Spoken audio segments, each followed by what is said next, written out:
नमस्कार दोस्तों, मनुष्य का जीवन सदैव प्रसन्नता से भरा रहे ऐसा आवश्यक नहीं है। सुख और दुख एक ही सिक्के के दो पहलू हैं। यदि मनुष्य के जीवन में दुख और बुरा समय नहीं होगा, तब वह अच्छे समय के महत्व को कभी नहीं समझ पाएगा।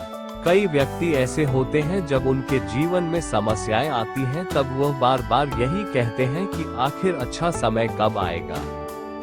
साथ ही हमारे कर्म भी अच्छे समय को हम तक पहुंचने में सहयोग करते हैं। मनुष्य के जीवन में होने वाली घटनाओं को ईश्वर तरह तरह से संकेत देकर उसे बताने का प्रयास करते हैं। जब मनुष्य का अच्छा समय आने वाला होता है, तब ईश्वर उसे विभिन्न प्रकार से संकेत देकर बताने का प्रयास करते हैं कि तुम्हारा अच्छा समय जल्द आएगा, थोड़ा धीरज रखो।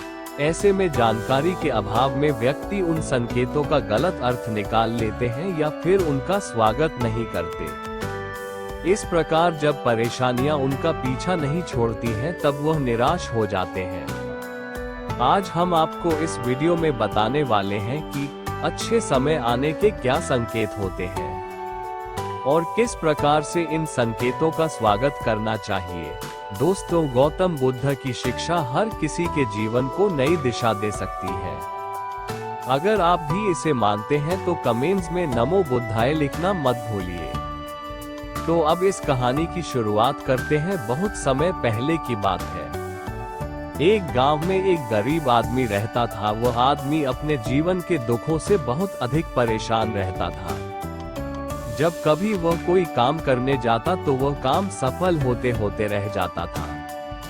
आखिरी क्षणों में असफलता ही उसके हाथ लगती थी। कभी वह स्वास्थ्य को लेकर परेशानी में रहता था तो कभी उसके परिवार में अकाल मृत्यु हो जाती थी। वह अपने जीवन के दुखों से तंग आ चुका था। एक दिन की बात है, वह अपने घर के दरवाजे पर बैठा बैठा सोच रहा था। तभी उसके दरवाजे पर चिड़ियों का झुंड आया। वह पहले से ही परेशान था। चिड़ियों को देखकर वह उन्हें भगाना शुरू कर दिया। सभी चिड़िया उसके दरवाजे से दूर हो गई। उस व्यक्ति की यह विशेष आदत थी, जब भी वह किसी जानवर को अपने घर के आसपास देखता था, तब उसे मारने और भगाने लगता था। साधु संतों को देखकर वह कभी उन्हें प्रणाम नहीं करता था, बल्कि मुंह फेर कर वहां से चला जाता था। आखिरकार लगातार परेशानी झेलते हुए जब उसकी हिम्मत टूट गई, तब एक दिन उसने निर्णय ले लिया कि अब वह इस जीवन को समाप्त कर देगा। वह अपना घर छोड़कर गांव से बाहर चला गया और नदी को देखते ही उसमें छलांग लगा दी। लेकिन ये क्या, दो सन्यासियों ने उसे नदी के पानी से बाहर निकाल दिया। दरअसल जब वह नदी में छलांग लगा रहा था, वहां पर एक सन्यासी और उनके दो शिष्य बैठे हुए थे। उस व्यक्ति को नदी में छलांग लगाता हुआ देखकर सन्यासी ने अपने शिष्यों को आदेश दिया और उस व्यक्ति को पानी से बाहर निकाला गया।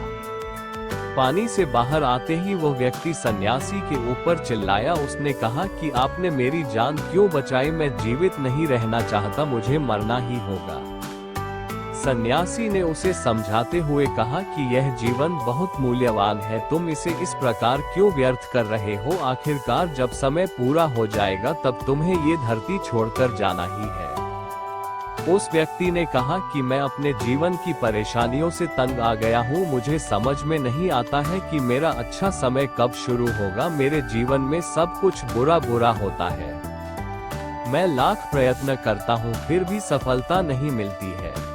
सन्यासी ने कहा कि मैं तुम्हारी सहायता करूंगा। तुम सबसे पहले आत्महत्या करने का विचार अपने दिमाग से निकाल दो, क्योंकि यह सबसे बड़ा पाप है। जो व्यक्ति आत्महत्या करते हैं उन्हें कभी मुक्ति नहीं मिलती है। तुम्हें क्या लगता है, तुम आत्महत्या कर लोगे तो तुम्हारी परेशानी खत्म हो जाएगी? कभी नहीं, बल्कि आत्महत्या से तुम कायरसिद्ध होते हो।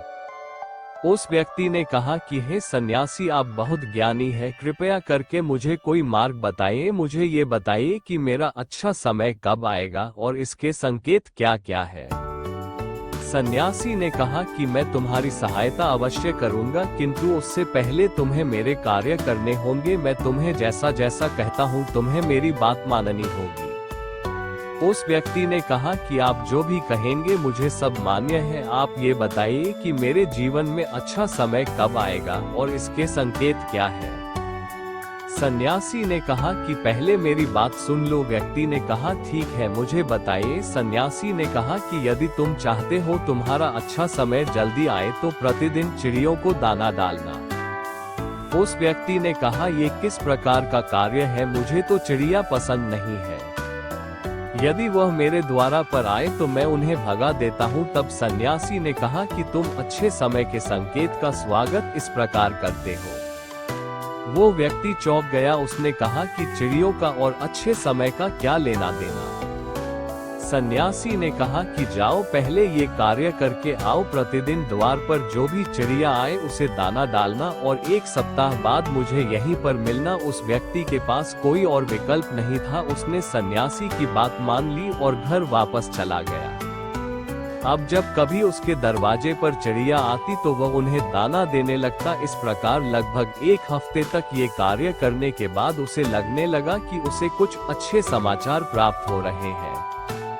शायद अब उसका जीवन बदलने वाला है। 1 सप्ताह बाद जब वह सन्यासी से मिला, उसने कहा कि उसने चिड़ियों को दाना देना शुरू किया। अब उसे कुछ अच्छे समाचार मिलने लगे। सन्यासी ने उस व्यक्ति को समझाते हुए कहा, कई बार व्यक्ति अपनी परेशानी और अपने गुस्से में अपने जीवन में आने वाले अच्छे संकेतों को स्वयं से दूर कर देते हैं। जीवन में कुछ ऐसी आकस्मिक बातें होती हैं जिनके प्रभाव से यह पता चलता है कि जीवन में अब अच्छा समय आने वाला है। उस व्यक्ति ने कहा कि अब आप मुझे बताइए कि अच्छे समय के क्या संकेत हैं।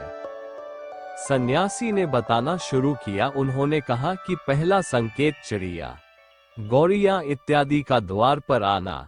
1 सप्ताह तक चिड़ियों को दाना देने के बाद तुम्हें ये समझ में आ गया होगा कि उनका हमारे जीवन में कितना महत्व है। दरअसल चिड़िया ईश्वर की प्रिय होती है। ये छोटे जीव बहुत ही निर्दोष होते हैं।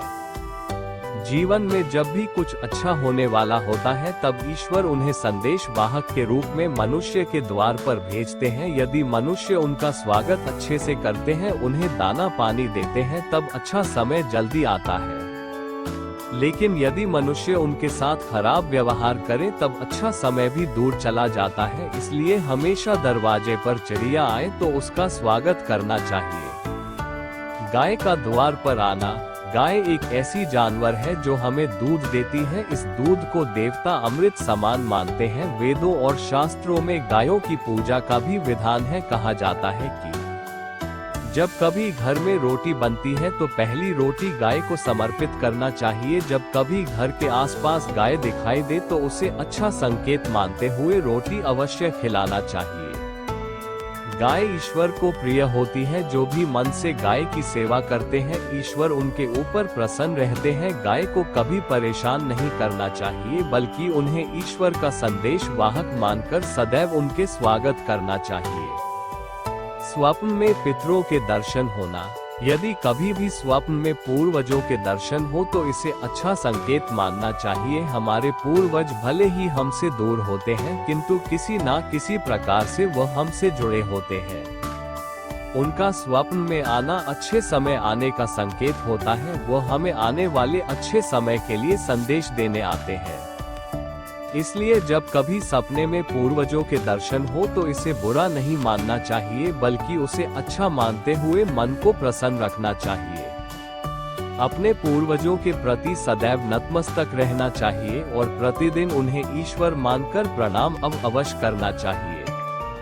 पूजा करते आंखों में आंसू आना। आमतौर पर पूजा पाठ नित्य कर्म होते हैं, ये प्रतिदिन करना चाहिए, किंतु कोई व्यक्ति भक्ति भाव में इतना अधिक खो जाते हैं कि पूजा करते समय उनकी आंखों से आंसू आने लग जाते हैं। यह ईश्वर का सबसे अच्छा संकेत होता है कि अब अच्छा समय शुरू होने वाला है। यदि आपके साथ इस प्रकार का कुछ भी हो रहा है तो ईश्वर को धन्यवाद देना चाहिए। ईश्वर स्वयं आपसे जुड़ना चाहते हैं, तभी उन्होंने आपके हृदय में इस प्रकार की भक्ति भावना भर दी है कि जब आप पूजा पाठ करने जा रहे हैं तो आपको भावनाएं महसूस हो रही हैं और आंखों में आंसू आ रहे हैं। इसे अच्छा संकेत मानना चाहिए। साथ ही ईश्वर में और अधिक मन लगाना चाहिए। कठिन समय में साधु संतों के दर्शन। कभी जीवन में बहुत अधिक कठिनाई का समय हो और साधु संतों के दर्शन हो रहे हैं, तब इस समय को अच्छा संकेत मानना चाहिए। साधु संत बड़े ही प्रतापी होते हैं और उनका ईश्वर के साथ गहरा संबंध होता है। वे ईश्वर के प्रतिनिधि के रूप में कार्य करते हैं। उनके दर्शन होने पर उन्हें प्रणाम करना चाहिए। उन्हें भोजन इत्यादि कराकर सदैव उनके सामने नतमस्तक रहना चाहिए। जब कभी उन्हें देखना चाहिए तो प्रणाम अवश्य करना चाहिए। उनके प्रति विनम्रता अच्छे समय को जल्दी लेकर आती है। अचानक से रास्ते मिलना। कई बार व्यक्ति जब कठिनाई में होते हैं तो उन्हें कोई रास्ता नहीं सूझता है, किंतु जब वह पूजा पाठ इत्यादि करते हैं अथवा पुण्य कर्म करते हैं तो ईश्वर उन्हें अवश्य रास्ता दिखाते हैं। यदि आप परेशानी में हैं और अचानक से आपके दिमाग में कोई बात आ रही है कि यह करने से शायद मेरी परेशानी दूर हो सकती है, तो उसे तुरंत कर डालना चाहिए, क्योंकि यदि आपके दिमाग में वह बात आए है तो इसके पीछे ईश्वरीय शक्तियां हैं जो आपको सहायता कर रही है, ताकि आप समाधान तक जल्दी पहुंच सके। इसलिए परेशानी के समय मन में सबसे पहले समाधान का जो विचार आ रहा है उसे तुरंत कर लेना चाहिए। ऐसा करने से आपका अच्छा समय जल्दी शुरू होता है। सन्यासी की बातें सुनकर उस व्यक्ति ने उन्हें धन्यवाद दिया और कहा कि आपने मेरे जीवन की रक्षा की है। यदि आप नहीं होते तो मैं आज जीवित नहीं होता। मैं वादा करता हूँ कि आज के बाद जीवन में कोई भी परेशानी आएगी तो मैं डटकर उसका सामना करूँगा, साथ ही इन अच्छे संकेतों का स्वागत करूँगा। कभी किसी जानवर को देखकर उस पर अत्याचार नहीं करूँगा। इस प्रकार सन्यासी ने उस व्यक्ति को जीवन की नई राह दिखाई।